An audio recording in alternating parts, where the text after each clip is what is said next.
Hi guys, welcome to my YouTube channel and don't forget to like and subscribe.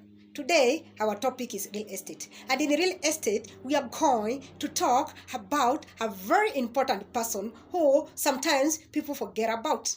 But this person is very paramount in any kind of R&B kind of a business. And the name of this person is the gatekeeper.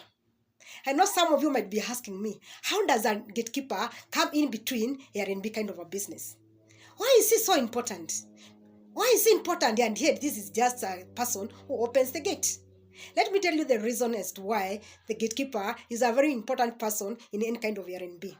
Remember that a gatekeeper is this person who has been entailed with the work of opening the gate. He has the right to admit or not to admit. Take for example this way. I'm assuming you are a kind of R&B kind of a owner. Or rather, you own some kind of R&B kind of business somewhere, and we have employed this gatekeeper, and perhaps maybe you don't pay him in good time. Or rather, you have so many of his arrears in salary that happened. Do you know that because of this gatekeeper that he can make your work difficulty when you are looking for any kind of a tenant, or rather when you are looking for any kind of a tenant, looking ahead to do any kind of booking, any kind of your R&B kind of premises? Ask me how. Because I'm assuming this kind of a person, or rather a tenant, looking for this kind of R&B kind of a house in one of your premises is a working client. And once they are working, for example, take an example of a house in Kilimani. And here there is a tenant who is working those kind of a client. These are the clients that who just walking, going, knocking door to door, looking for any kind of a vacant kind of R&B kind of a house. And they find this kind of a gatekeeper who is very annoyed with you as a homeowner because you don't pay them their dues. Do you know when the tenant knocks on what this gatekeeper will tell them? Sorry, there is no vacant house. All the houses are fully booked. And you as a homeowner, you know you have 4 or 5 houses or more that already require a tenant. And because of your bad kind of rapport between you and the gatekeeper, he can make you not to have a tenant even for a whole year or for the longest kind of a period. Because any kind of a tenant who comes in, this gatekeeper will make sure that they'll tell them there is no any vacant house.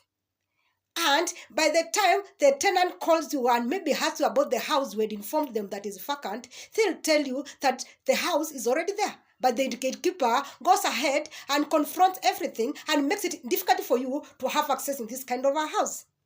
And thereby, when any kind of an argument in between or runs in between the tenant and the gatekeeper makes sure that you'll never have access to that kind of a house. Or rather, making your kind of access very difficult, and thereby frustrating any kind of a tenant that you have. Thereby, not any kind of a tenant that would want to come across those kind of difficult situation when they're accessing your house. And reason, this is because of the kind of a bad report that the gatekeeper has about you. Let's look at this another example in a different kind of perspective.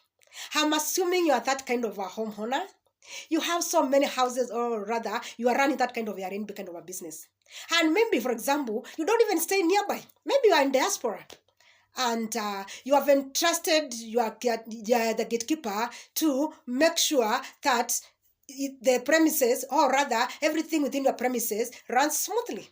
And because you have been motivating this kind of a gatekeeper, you pay them their dues in time, and they feel so much motivated when they are working for you. They'll make sure that every tenant that steps in there looking for a kind of a house, they'll go an extra mile and make sure that this kind of a tenant occupies that particular kind of a house. Even if it comes from negotiation, this gatekeeper will tell you, for example, take an example of a house in Kileleshwa for a 2-bedroom kind of a house. Going for 120,000, fully furnished. And here is the gatekeeper, and here comes a walking another kind of a client, and they ask, oh, do you know that I'm looking for a kind of a house in one of your premises here? And I'm assuming your house is going for 20,000 Kenyan shillings, and this tenant has 110. And you know what? Because this gatekeeper is so pleased with the kind of the services you give, they will tell this client or rather tenant, the houses here go for 120, but I know once I speak to the owner, I know he can give you at 110. And when you are doing that, this kind of a gatekeeper, he'll make sure that all your houses are fully booked. Big reason? Because he's a happy gatekeeper. So it is very important to make sure that any kind of a person, or rather running any kind of Airbnb, they see a gatekeeper as a very important kind of a person. This is because he acts as a kind of a go-between. That is, being between the tenant and the landlord. And he can make any access difficulty depending on how you treat them. So it's very important for any kind of Airbnb kind of a owner or anybody planning to do any kind of Airbnb, they treat their gatekeeper nicely and they motivate them with the kind of work they do. This is because a happy gatekeeper is also a happy home owner, and a happy home owner is also a happy tenant, despite the kind, whether you are a diasporan kind of a client or tenant, or rather you are a local kind of a tenant. So it's always important to treat them, the gatekeeper, with all the kind of respect, and make sure that at any given time these gatekeepers, they are motivated, and once they are smiling all through, and you as a homeowner, you'll also be smiling all through into your banks. And is all that for today. Till next time, bye bye.